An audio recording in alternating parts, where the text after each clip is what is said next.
You're listening to the Paranormal Peeps on the Darkcast Network. Come to the dark side of indie podcasts with the Darkcast Network. We have cookies. Between the realm of the dead and the journeys of the living, join Josh, Jamie, and Elisa as they delve into the vast world of the paranormal and breathe life back into the history of the departed. Hey, everybody. Welcome back to the Paranormal Peeps podcast. I'm Josh. I'm Jamie. And I'm Elisa. And we have some stories for you guys that if you are coulrophobic or phasmophobic, this is going to be awful for you. What is that even? That is the fear of clowns and the fear of ghosts. Well, there you go. So you guessed it. We have clown ghost stories. That's a new one. So are these supposed to be true? These are submitted by people to Reddit and to Quora. Supposed to be true, but these are all people's stories that they submitted. Okay. All right. So the first one says, this happened in the same house as the basement dancer. It was 1989, I believe at around 9:30 p.m. or 10 p.m. and everyone in the house was already settled in except for my two oldest sisters, 13 and 14. They're getting ready for bed, and where the bathroom, which had a connecting door to the basement near the toilet, my oldest sister was actually using the restroom while the other was brushing her hair. Well, as she was doing that, she heard a strange noise coming from the basement. See, she was the only one that actually told me this story. I was too young to remember anything. How old was she? Younger than 13, so I'm guessing probably 12. 6. I'm thinking like 8 or younger. 10 or younger, yeah. Yeah. Sure. 6, you know. Yeah. It's 9.5. I still say 12. 9 3/4. She asked my oldest sister if she heard the noise, and she said yes. So then she walks over to the basement door and opens it slowly. She peeked her head around the corner to see the most shocking thing that she's ever seen. She told me she saw this person or demon crawling up the stairs like a baby would. So on like all fours, dressed in a clown suit. Ew. Ooh, a baby clown. Holding, Ew. yeah, I know, right? It just gets worse. holding what looked like a knife in his hand. Okay. We're done. Right? Nope. And we're out. She told me it was really small, like really short, like a little person. Like a little person, like 3 feet tall. Yeah. Right? She gasped and could not move. When she did that, it looked up at her in this freaky grin and then put the knife in its mouth and started up the stairs more quickly, stumbling and catching his toes on each of the steps because of how short it was. She could not move but make a hesitant sound that scared my oldest sister, that then grabbed her arm but could not move her as she was transfixed on the demon by force. Just about near the top, she then let out a scream. She then told me that the thing stopped, stood up on the steps, and then laughed at her and sounded like a child. Ew. Then it fell backwards down the steps like dead weight, looking like a person that didn't have control of their limbs.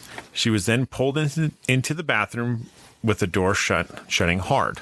Their dad heard the scream, of course, right? Came out of the bedroom, went to their bathroom. They told him what had happened. He went downstairs to find what they saw, but it was empty. Creepy as crud. Right? That would give you nightmares. Like, I don't have a fear of ghosts, and I don't have a fear of clowns. But that image would be freaky as crud. It would Yes, be. it would. I don't care who you are. Yeah. Yeah. That is terrifying. And I've never heard of anything just falling backward like dead weight like that. I haven't either. My question is when it fell backwards down the stairs like dead weight, did it make any banging sounds? I don't know. I mean, I would think that... Well, you would think if it was alive and had weight, it would make a noise. But I think, when you're telling the story, I mean, you would know if it made sound or not. But you could say like it fell backward with dead weight, making sound. She doesn't say either way, whether it made a sound, didn't make a sound. So it's like... Well, because like I've had experiences where I've heard spirits coming up the stairs and you hear the steps. You hear the coming up the stairs. Right. So yeah, I mean, but it doesn't say like no. In retelling this story, she doesn't say it made sounds coming. Yeah, in. because the dad didn't hear any like he didn't. He just heard the girl scream. He heard the girl scream. It doesn't say that whether he heard the ghost or not. Yeah, weird. But still creepy. Still terrifying. It would be. Honestly, it's like right out of a horror movie, to be honest. Mm-hmm. Okay, so this other person whose name is Nicole is great. answer the core question, have you ever seen a ghost clown, right?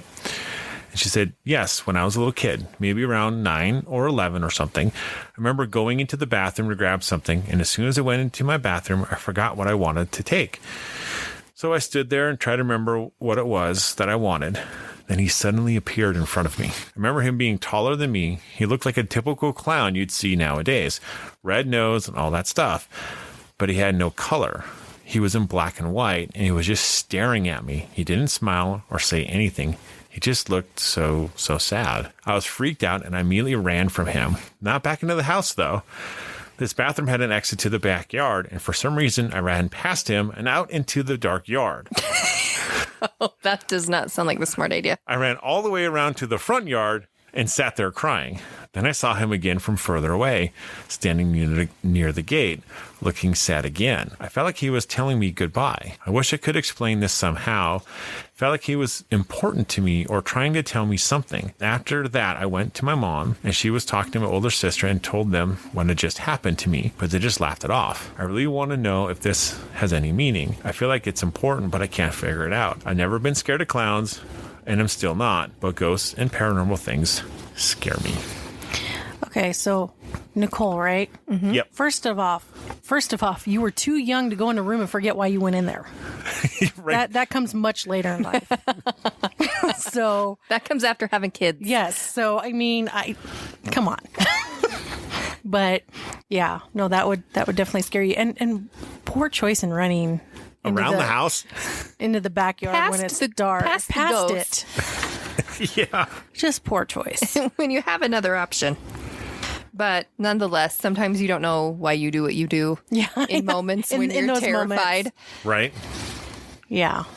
So this one is Chandler, and he responds, of course, yes. I was about 8 or 9 years old. My brother and I slept in the same room. To keep a long story short, I woke up out of what seemed to be a good deep sleep to see a clown beside my brother's bed, bloody, staring at me. I stared and then screamed bloody murder, ran into my parents' room. My mother insisted I go get my pillow, and it wasn't there anymore. Ugh. I don't know. I'd probably scream, try to wake my brother up. Yeah. How did the brother not wake up? You're in the same room. My kids sleep deep. Do they? Alan went running on the treadmill. I could feel the treadmill through the floor because he was below me, and my kids were in that same room that the treadmill's in. Yeah. Didn't wake up at all. That's amazing.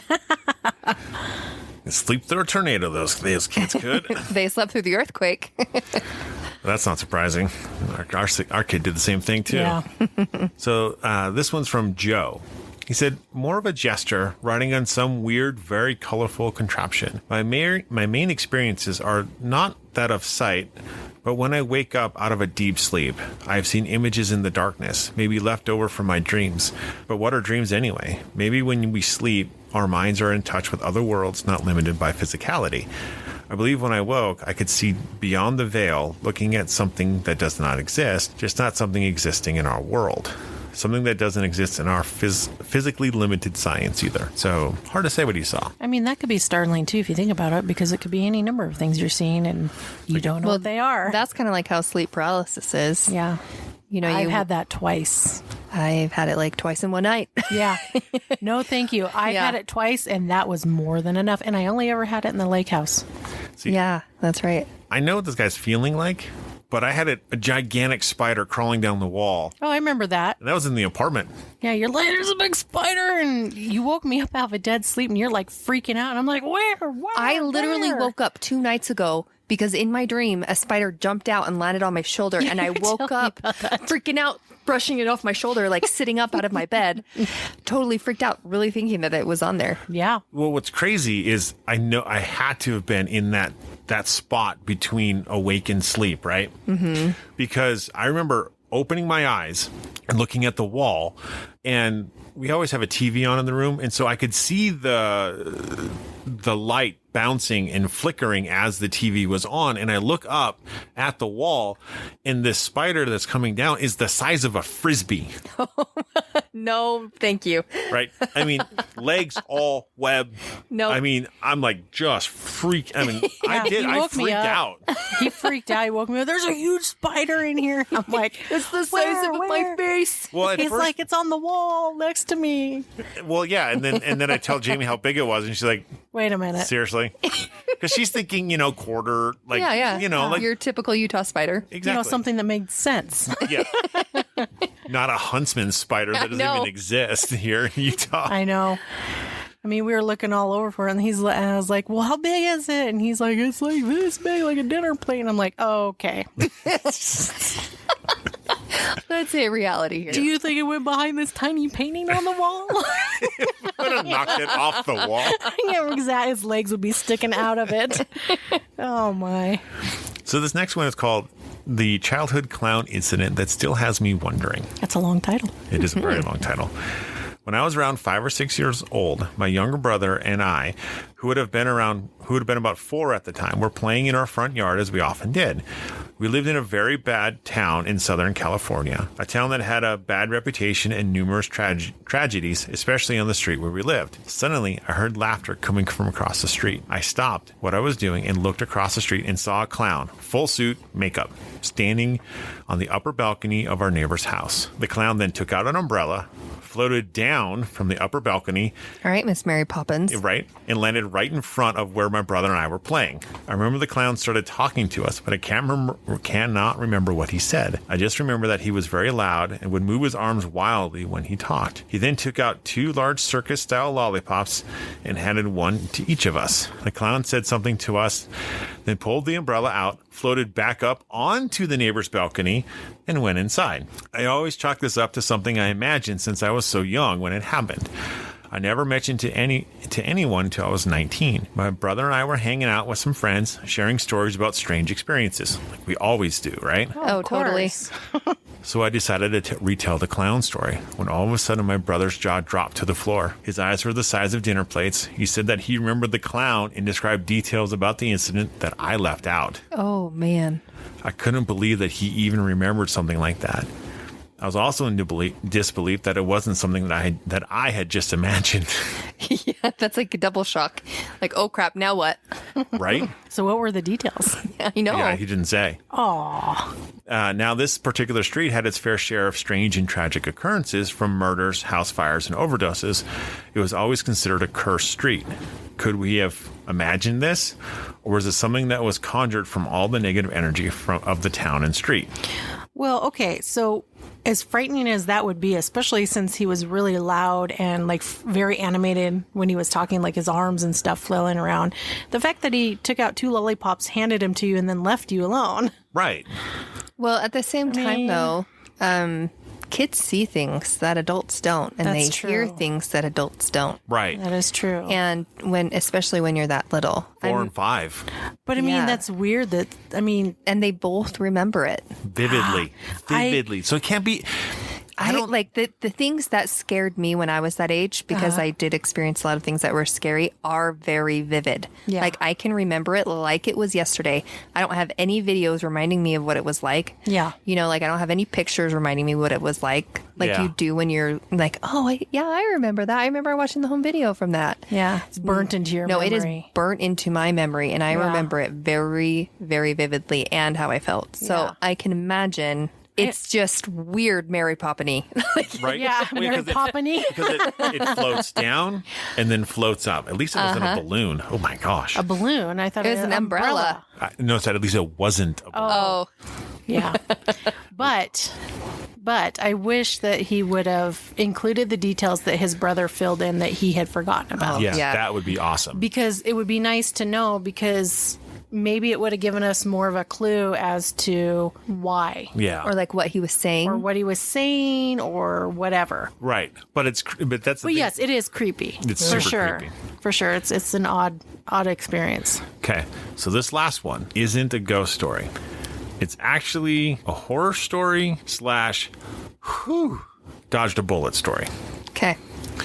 So this gentleman says, "This is my horror story that still haunts me after 40 years. So there I was on a Greyhound bus on my way to college in 1973 from Philadelphia. The bus was about 2 hours out of Chicago. A man switched seats and sat next to me. He asked inappropriate questions and wanted to take me out on the town, acting like he wanted to be my buddy. I kept telling him no. This guy was creepy. He was about 40. I was 19. And a male. He told me his life story. He did odd jobs, dressed as a clown to amuse children. He said he even had a handcuff trick too. Oh dear. Anybody else know where this is going? Me. Finally, he got up to leave and squeezed my hand, saying, "You will live another day." Ew. He did an evil, haughty laugh, looking me in the eyes, and I knew what he meant. Many years later, I switched on the TV, and there he was. Mm-hmm. Now, with gray hair, he was in prison, and a serial killer. They named him the Clown, and it was John Wayne Gacy. Yep. Oh my. Nope. That's frightening. Frightening. Now, out of all of those, that would have scared me the most. Yes. Right? Yes. Yeah. Because that, like, not that paranormal stuff can't be scary and these things are freaky, but like you're talking about reality and the fact that you dodged a huge bullet and not being number 34. Mm-hmm. Yeah. Oh, because like the ghost encounters that you have, your brain can push it aside and pretend that it didn't happen. Yes. And then even after you have that experience, you question yourself, did I really have that experience? Did that really just happen to me? And then you can grow up and forget about it, or grow up and question. But something like this, yeah. No. Like that's not going to kill you, but this will. Yeah. Yeah. And you got to wonder, like, how many times did that happen? How many times did someone say no to him? Yeah. Yeah. Because I remember watching the Gacy tapes. Yeah. Mm-hmm. Where he did do that whole handcuff thing. Yeah. Yeah. It's terrifying. So everybody, I hope you enjoyed this episode. It's our little short episode. And please like and subscribe. And as always, stay ghosty, my peeps. Just sit right there and you'll hear a tale of Darkcast shows that started with a tight-knit team, but look how much we've grown. As 2022 progressed, sadly some shows were lost, yet new ones joined up with the team, and now our network's boss. Hell yeah, our network's boss. Our shows cover the spooky things like cryptids, ghouls, and ghosts. The demons of your nightmares are best friends with our hosts. I bet they know our shows. The tone is dark and creepy. Some talk about disease, conspiracy, and murderers, mass hysteria, and some cults. So much true crime, and so much more, here on Darkcast Network.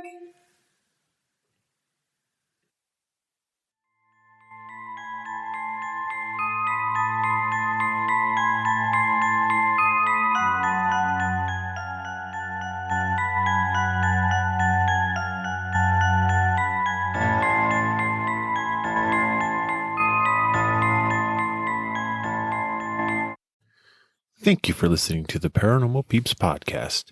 You can find us on social media at Twitter at CPR Paranormal, on Facebook at Paranormal Peeps Podcast and Cold Spot Paranormal Research. And you can find us on Instagram at coldspot_paranormal_research.